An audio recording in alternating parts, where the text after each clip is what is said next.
Hello guys, मी आज तुम्हाला म्हणजे कटोरीचा असा टक्स किती इंचावरती टाकायचा, कसा टाकायचा आणि एकदम राऊंड कटोरी कशी करायची ते तुम्हाला या व्हिडिओमध्ये सांगणार आहे। त्यासाठी मी मेन फॅब्रिक आणि अस्तर जॉईंट करून घेतलेलं आहे। बघा, कटोरीला ना अशा प्रकारे फोल्ड करून घ्यायचे, त्याचे ह्या साईडचा आणि त्या साईडचा कोना हा पूर्ण मॅच झाला पाहिजे, अशा प्रकारे फोल्ड करून घ्यायचा आहे। आणि आपला खालचा जो टक्स राहतो ना तो आपल्याला 2.5 इंचावरती द्यायचा आणि त्याची रुंदी 1.5 इंच घ्यायची आहे। बघा, अशा प्रकारे घ्यायची, पण आपल्याला ना सरळ रेष मारायचं नाही, थोडं असं क्रॉसमध्ये राऊंड यायला पाहिजे, म्हणजे आपल्या कटोरीला टोक येणार नाही। बघा, अशा प्रकारे डबल टिप देऊन घ्यायची आहे।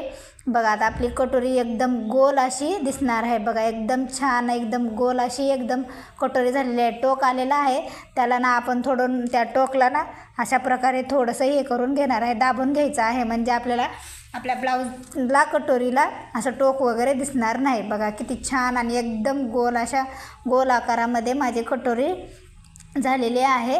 तिला ना आता मी जॉईंट करून घेणार आहे।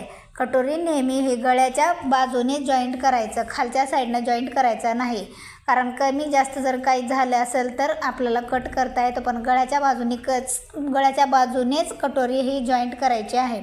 आता आपल्याला ना हे आपल्या क्रॉसपट्टी असते ना, कोणी योगपट्टी म्हणतं, कोणी क्रॉसपट्टी म्हणतं, ते लावून घ्यायचं आहे। अशा प्रकारे मी ही क्रॉसपट्टी जॉईंट करून घेतलेली आहे। अशा प्रकारे पूर्ण ब्लाऊज हा तुम्हाला मी आता कसा झाला, म्हणजे कटोरीचा पार्ट कसा रेडी झाला आहे ते तुम्हाला दाखवते। बघा, एकदम असा बेल्ट मी अशा पद्धतीने जॉईंट करून घेतलेला आहे। बघा, आपली कटोरी बघा किती राऊंडमध्ये आलेली आहे, कसला मस्त शेप झालेला आहे। अशा प्रकारे हा कटोरीचा पार्ट रेडी झालेला आहे। तुम्हाला कसा वाटला कमेंट करून नक्की सांगा, एकदम छान आहे। चला तर मग बाय।